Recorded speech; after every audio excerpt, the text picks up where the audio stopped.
It's Firouzja, it's the World Blitz Championship, and he's dishing out punishment. So here we go. This is his round 9 game, played against Nikolas Theodorou, and he really punishes the passive play beautifully in this game.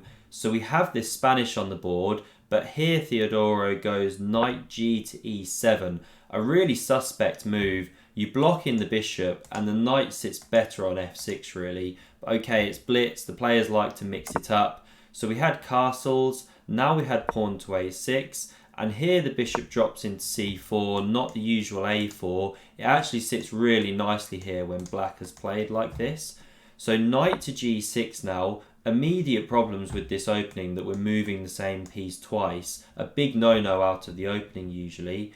Now we had pawn to c3, bishop to e7, and d4 immediately. So Firouzja's able to just get on with really simple play, immediately taking a big space advantage in the centre, and we had the sorry looking d6 in response. Although this is a standard structure in these lines, with the knight sitting here, black's position just starts to look really passive. So bishop to e3 now, you can develop like this with no problems because there's no knight to g4. Now we had castles from black, knight b to d2, and knight to h4 now, a third knight move out of the opening.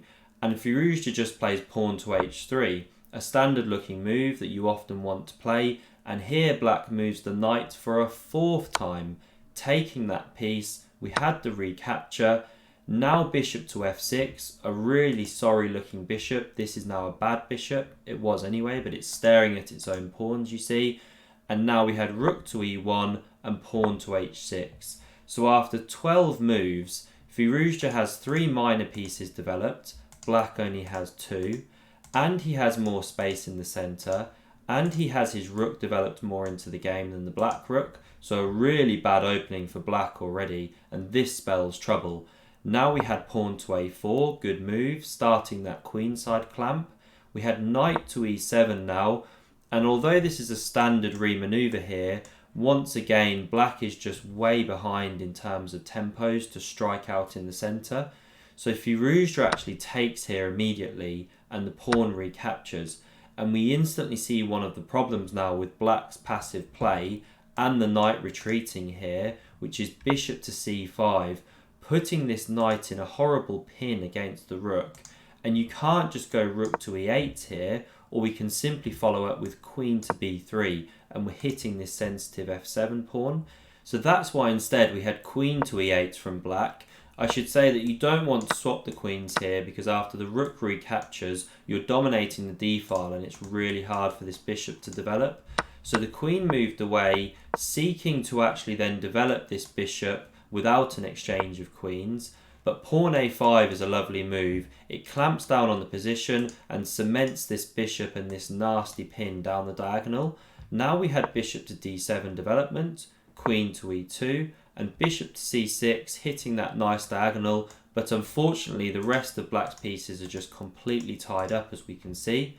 So knight to h2 now from Firouzja, a really nice move, preparing knight g4, knight g4, and we can see the big problem piece for black is this bishop on f6. The rook obviously doesn't look great either. Now we had pawn to g6, trying to give that one some room. Knight g4 comes anyway, bishop to g7, and now queen to f3. Really simple stuff, eyeing this sensitive f6 square where we want to land a knight, and this pawn can't move because it's pinned to the king. So king to h7, trying to free up that pawn, but now the knight check comes anyway. The bishop captures, the queen jumps in, and knight g8, picking up a tempo on the queen, but the problem is after the queen retreats, we're actually just picking up this rook now on f8. So king g7 comes back, and the bishop takes the rook. And just coming back here, there's really nothing better for black because this knight is attacked by 2 pieces and it can't actually be defended. So that's why it had to step away, and then you drop this rook here.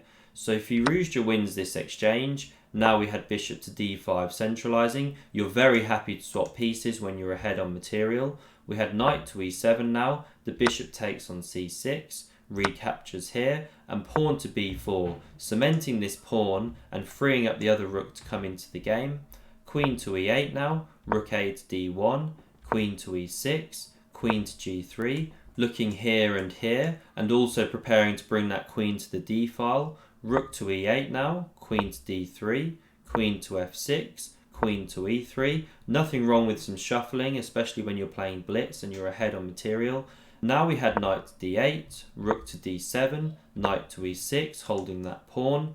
Rook e to d1 doubles on the file. And now rook to f8. It's very hard for black to do anything other than shuffle in this position. We had pawn to g3 now, pawn to h5, king to g2, pawn to h4, and queen to f3 here. Again, we're very happy to chop off material. We're completely winning in this endgame, especially when we dominate the open file.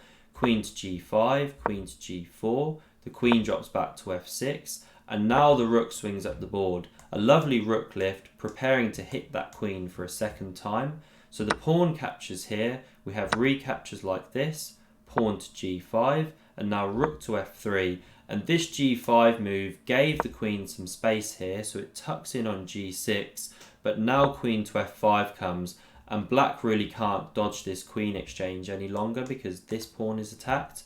So that's why they now come off, but the pawn recaptures, and after the knight moves away, now this one is dropping. So the rook takes on c7, king f6, pawn to g4 holds that pawn, frees up this other rook, pawn to e4 now, rook to e3, rook to e8, and rook to c4 was the final move of the game because this pawn is now dropping.